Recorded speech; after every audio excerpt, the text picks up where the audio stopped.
Ya pemirsa, Kejaksaan, kita akan lanjutkan dulu sebelum saya membacakan berita dari Kejaksaan Agung. Kita akan lanjutkan dialog kita malam hari ini dulu. Kita akan menuju ke Mas Ridwan Habib. Mas Ridwan, kalau kita melihat dialog kita sebelum tadi break di segmen ini, ada kegamangan antara pemerintah pusat dengan apa yang terjadi atau apa yang menjadi realita di lapangan di Papua. Apa yang menurut Mas Ridwan sesungguhnya yang terjadi? Mengapa ada tidak terkoneksi antara pemikiran di pemerintah pusat di Jakarta dengan apa yang sesungguhnya terjadi di lapangan, Mas Ridwan?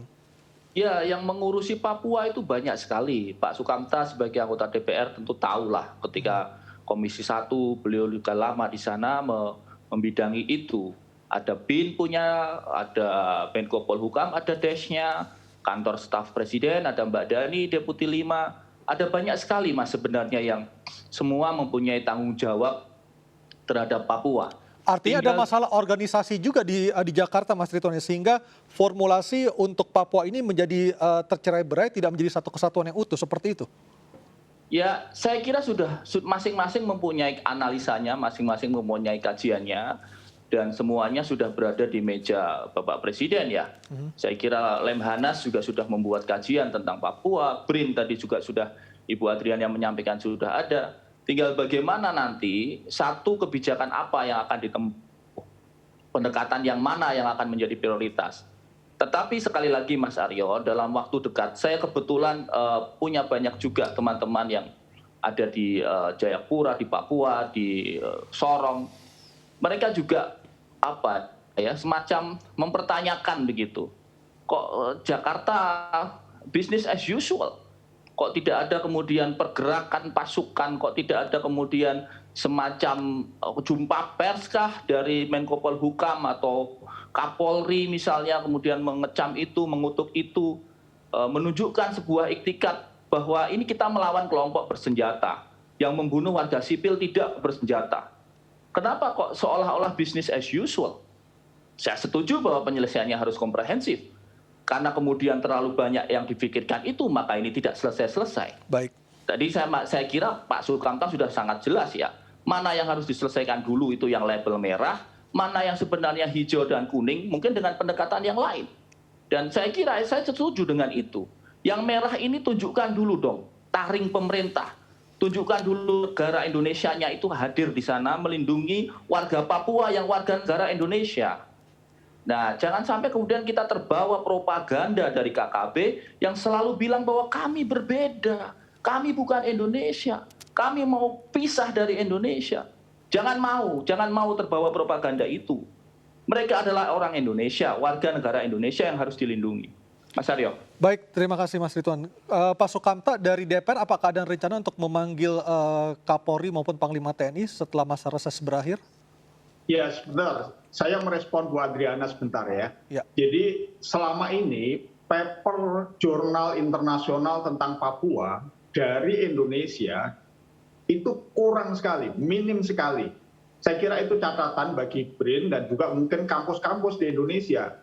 Sehingga lembaga-lembaga internasional itu kalau mau bicara soal Papua, referensinya itu yang membuat jurnal-jurnal itu dari orang-orang asing semua. Sehingga wajar juga tanda kutip kalau lembaga-lembaga internasional itu selalu referensinya karena ke sana keputusan-keputusannya juga nanti menjadikan kita tidak terlalu happy gitu loh. Baik. Nah, saya kira sangat penting, sangat bagus kajian-kajian yang dilakukan oleh BRIN, yang dilakukan oleh kampus-kampus para ahli soal Papua ini harus diperbanyak dan terbitkan di jurnal internasional sehingga bisa dibaca oleh publik internasional dan lembaga-lembaga internasional. Apa itu Papua, what is going on di Papua? Nah, sehingga nanti ketika lembaga-lembaga internasional melihat Papua, itu tidak berat sebelah, bukan kajian yang dilakukan oleh orang-orang asing tentang Papua, tapi kajian objektif, kajian ilmiah yang dimuat di jurnal internasional dari Indonesia sendiri. Baik, terima kasih. Saya kira poin yang menurut saya cukup penting. Nah, soal DPR pasti nanti Komisi 1 setelah reses selesai kita akan panggil mitra-mitra kami di Komisi 1 terkait dengan Papua. Kepala BIN dan Panglima TNI kita sudah janjian kemarin untuk kita ketemu, kita rapat membahas secara khusus sesi khusus soal Papua ini. Baik, Ibu Adriana, apakah dari BRIN sendiri akan bertemu langsung dengan Panglima atau Kapolri atau Kepala BIN untuk mengatasi masalah Papua ini dalam waktu dekat? Ada rencana seperti itu, Bu? Kalau sebagai lembaga kajian kan kita tidak bisa seperti itu ya. Jadi lebih fokus kepada kajian-kajian yang sangat banyak sebetulnya dari dulu, bukan hanya sekarang, dari dulu. Cuma ya saya nggak tahu kenapa kemudian itu masih tidak mencukupi gitu ya untuk menjadi semacam informasi yang mendasar tentang apa yang sebenarnya terjadi di Papua. Nah, terima kasih catatannya Pak Sukamta soal itu. Cuma saya ingin menyampaikan juga bahwa riset yang dilakukan LIPI di 2008-2009 itu yang kemudian menjadi Papua Roadmap itu menjadi rujukan utama, Pak. Termasuk international researchers, jurnalis juga mengacu kepada buku itu gitu. Dan kami bahkan sudah melakukan updating 2 kali terkait dengan persoalan gerakan politik kaum muda, kemudian juga kita fokus ke bagaimana persoalan ekonomi dan pembangunan di Papua perlu diperbaiki, dan sekarang ini kami sedang melakukan updating terkait dengan persoalan hak asasi manusia yang kita coba melihat dari pendekatan yang lain. Jadi itu Pak, walaupun memang terkesan kurang, tetapi itu menjadi rujukan utama Pak, buku yang kami terbitkan di 2009. Baik, Bu Adriana, terima kasih waktunya bersama kami malam hari ini. Pak Sukamta dan Mas Triwan juga terima kasih. Kita akan melihat perkembangan terbaru dari Papua nanti seperti apa. Kita berharap tidak akan ada lagi kekerasan yang menimbulkan korban jiwa di masyarakat sipil. Terima kasih dan selamat malam. Dan pemirsa, kami lanjutkan dengan berita berikutnya. Pemirsa, Kejaksaan Agung menetapkan 5 orang tersangka dalam perkara korupsi proyek pembangunan pabrik Blast Furnace PT Krakatau Steel. Kepada kelima orang tersangka sudah dilakukan penahanan dan berikut kita simak keterangan yang disampaikan Jaksa Agung Burhanuddin.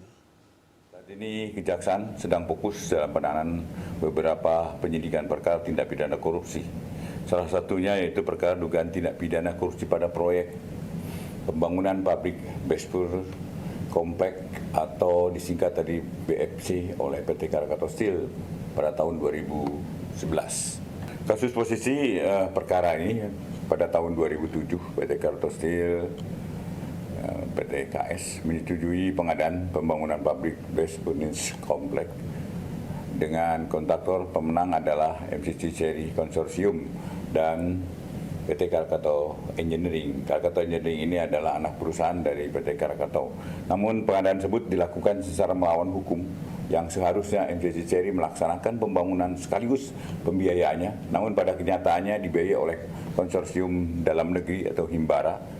Dengan ini kontrak pembangunan pabrik BFC PTKS dengan sistem tanke atau terima jadi sesuai dengan kontrak awal yaitu 4,7 triliun hingga adendum keempat membengkak menjadi 6,9 triliun. Selanjutnya hasil pekerjaan saat ini tidak dapat dimanfaatkan. Ini sama sekali mangkrak karena tidak layak serta terdapat pekerjaan yang belum diselesaikan dikerjakan. Diduga kerugian keuangan negara yang timbul sebesar 6,9 triliun sesuai dengan pembiayaan yang dikeluarkan oleh konsorsium Himbara.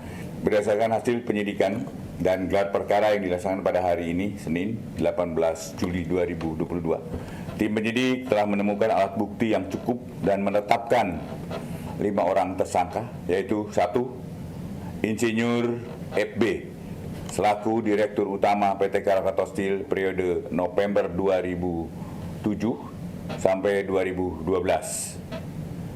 2. ASS selaku Deputi Direktur Proyek Strategis PT Krakatau Steel tahun 2010-2012. 3. Insinyur MR selaku Proyek Manajer PT Krakatau Engineering 2013-2016. 4. Insinyur BP selaku Direktur Utama PT Krakatau Engineering 2012-2015. 5. HW alias RH selaku Ketua Tim Persiapan dan Implementasi Proyek tahun 2011 dan GM Proyek PTKS dari Juli 2013 sampai dengan Agustus 2019. Dan pemirsa, usai sudah jumpa kita dalam MNC News Prime pada malam hari ini. Mari berbagi untuk masyarakat yang terdampak bencana di tanah air melalui program kami MNC Peduli. Tetap patuhi protokol kesehatan. Saya Aryo Ardi. Selamat malam dan sampai jumpa.